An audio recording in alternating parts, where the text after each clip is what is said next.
बिहार में शिक्षक बहाली हो रहा है और सरकार अपना एक रिकॉर्ड कायम करने के चक्कर में कुछ विशेष ध्यान बहालियों पर नहीं दे रहा है। कई चैनलों के माध्यम से एक वीडियो देके मोबाइल चलाते हैं जो दिखते रहता है, उसमें पूछा गया कि भारत के राष्ट्रपति कौन है, वो भी नहीं बता पा रहे। भारत के प्रथम राष्ट्रपति कौन, ये भी नहीं बता पा रहे। तो भाई ये देखिए, बीपीएससी पे हम सवाल खड़ा नहीं कर रहे, लेकिन अगर ऐसे शिक्षक अभ्यर्थी हैं जो ये अपने सवालों का जवाब नहीं दे पा रहे, तो कहीं ना कहीं बीपीएससी का जो एग्जाम होता था उसमें एक सवाल खड़ा होता है। सही तरीके से जांच किया जाए तो बहुत सारे ऐसे शिक्षक अभ्यर्थी बहाल हुए हैं जिनको नॉलेज नाम का कोई चीज नहीं है, और जिनके पास नॉलेज था वो कट ऑफ मार्क से बराबरी नंबर लाने उनका फिर चयन नहीं हुआ। इससे कहीं ना कहीं हमें लग रहा है कि जिस शिक्षा प्रणाली को बदलाव की सरकार बात कर रहा था, रोजगार की बात कर रहा था, वो रोजगार के नाम पे और शिक्षा बदलाव के नाम पे एक बहुत बड़ा धोखा है। देखिए, बिहार में जिस तरीके से शिक्षक बहाली हो रही है, इसमें अभ्यर्थियों में अभी तक आक्रोश है, और जिन अभ्यर्थियों की बहाली नहीं हुई है उन अभ्यर्थियों के द्वारा यह कहा जा रहा है कि जिस तरीके से बहाली हुई है उसमें काफी सारे फर्जीवाड़े हुए हैं। ऐसे में जिस तरीके से फर्जीवाड़े हुए हैं, इसको लेकर लगातार खबरें सामने निकल के आ रही है, जहां यह देखा जा रहा है कि जो स्कॉलर हैं वो बैठकर किसी और की जगह एग्जाम देते हैं और कोई और कार्यरत होकर काम करते हैं। ऐसे में कहीं ना कहीं ऐसी खबरें लगातार सामने निकल के आ रही है जो सोशल मीडिया पर वायरल नजर आ रही है। हमारे साथ बात करने के लिए युवा नेता पुरुषोत्तम राज हैं, जुड़ेंगे, बात करेंगे। पुरुषोत्तम, एक तरफ जहां नीतीश सरकार के द्वारा कहा जा रहा है कि हम लाखों लाख शिक्षकों की बहाली कर रहे हैं, दूसरी तरफ फर्जीवाड़ा का आरोप लग रहा है, और यह फर्जीवाड़ा का आरोप बिहार के अनेक जगहों से लगते नजर आ रहा है, जहां पर शिक्षक ही भागते नजर आ रहे हैं। करीब देखा जाए तो 400-500 शिक्षक ऐसे ही भागते नजर आ रहे हैं जिस तरीके से बायोमेट्रिक जांच हो रहा है। क्या ऐसे देख रहे हैं इस फर्जीवाड़े को और आरोपों को आप? देखिए, सबसे पहली बात है कि जो बिहार में शिक्षक बहाली हो रहा है और सरकार अपना एक रिकॉर्ड कायम करने के चक्कर में कुछ विशेष ध्यान बहालियों पर नहीं दे रहे हैं। हम नजदीकी अपने जमीनी स्तर पर देख रहे हैं वैसे लोग शिक्षक बहाल हो गए जिनसे अगर ये पूछ दिया जाए, और हमने कई चैनलों के माध्यम से एक वीडियो देके मोबाइल चलाते हैं जो दिखते रहता है, उसमें पूछा गया कि भारत के राष्ट्रपति कौन है, वो भी नहीं बता पा रहे। भारत के प्रथम राष्ट्रपति कौन, ये भी नहीं बता पा रहे। तो भाई ये देखिए, बीपीएससी पे हम सवाल खड़ा नहीं कर रहे हैं, लेकिन अगर ऐसे शिक्षक अभ्यर्थी हैं जो ये अपने सवालों का जवाब नहीं दे पा रहे, तो कहीं ना कहीं बीपीएससी का जो एग्जाम होता था उसमें एक सवाल खड़ा होता है।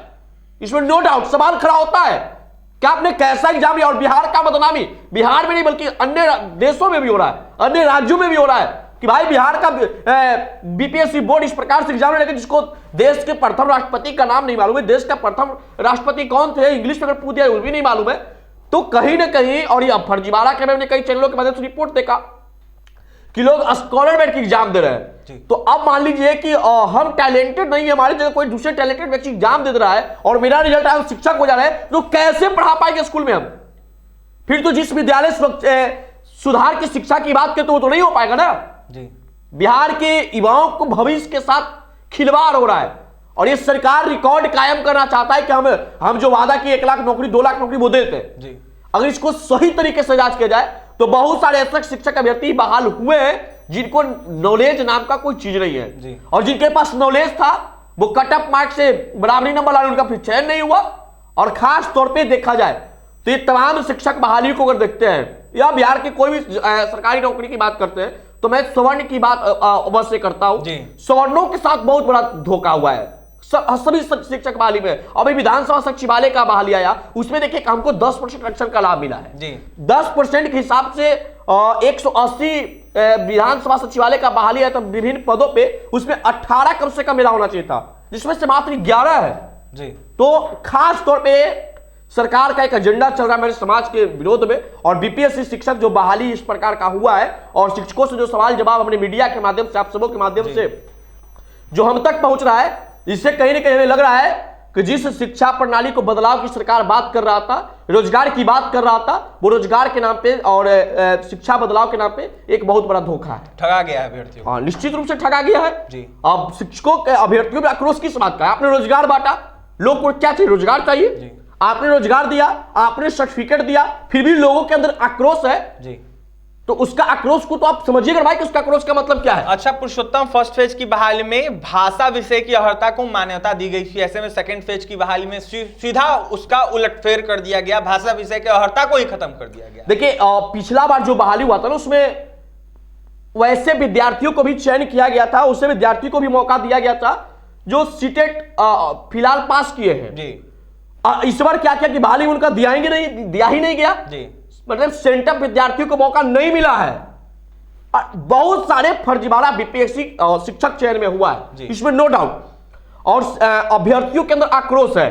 देखिए, आपको रोजगार बांटना है, रिकॉर्ड बनाना है, तो इस प्रकार से आप रिकॉर्ड बना करके कहीं ना कहीं बिहार की शिक्षा प्रणाली को या बीपीएससी को आप बदनाम कर रहे हैं। हम बीपीएससी के परीक्षा लेने का शैली पे भी हम सवाल नहीं खड़ा कर रहे हैं। अब देखिए, बीपीएससी तो एग्जाम ले रहा है और बायोमेट्रिक में कई लोग पकड़े भी गए फर्जीवाड़ा में। एग्जाम सेंटर पे गए, बायोमेट्रिक मेरा ले नहीं रहा, दूसरा लोग हमारे परीक्षा बैठे हुए, तो ऐसे कई लोगों पे हम चैनल के माध्यम से देखें कार्रवाई हुआ है। लेकिन सरकार को इन तमाम विषयों पे ध्यान देने की आवश्यकता है। एक चीज समझिए, तेजस्वी यादव जी की बात करें तो बिहार के डिप्टी सीएम है, जब ये सत्ता में नहीं थे, जब ये विपक्ष के नेता थे, तो चिल्ला चिल्ला के कहते कि डोमिसाइल लागू करो, डोमिसाइल लागू करो, डोमिसाइल नहीं तो फिर ये सरकार के घेर रहे थे। आज ये सरकार में है, डोमिसाइल नीति लागू हुआ नहीं हुआ?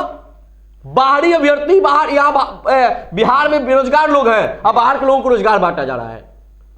तो कहा जाता है, एक देहाती कहावत है कि खुद मर रहे भूखे और दूसरे को हम खाना दिलाने की बात कर रहे हैं। तो ये कहीं ना कहीं बिहार के लोगों के साथ, बिहार के शिक्षक अभ्यर्थियों के साथ और बिहार के छात्रों के साथ, उनके भविष्यों के साथ सरकार खिलवाड़ कर रहा है, इसमें नो डाउट। देखिए, बिहार के युवाओं और बिहार के शिक्षक अभ्यर्थियों के साथ नीतीश सरकार वार कर रही है। ऐसे में जिस तरीके से शिक्षक बहाली हो रही है, उसमें कई सारे फर्जीवाड़े के आरोप लग रहे हैं, वो कहीं ना कहीं सही है। ऐसे में खबरें सामने निकल के आ, जिससे कहीं ना कहीं देखा जा रहा है कि जिस तरीके से बहाली हुई है, उसमें कई सारे फर्जी अभ्यर्थी शामिल होकर बहाल हो गए हैं।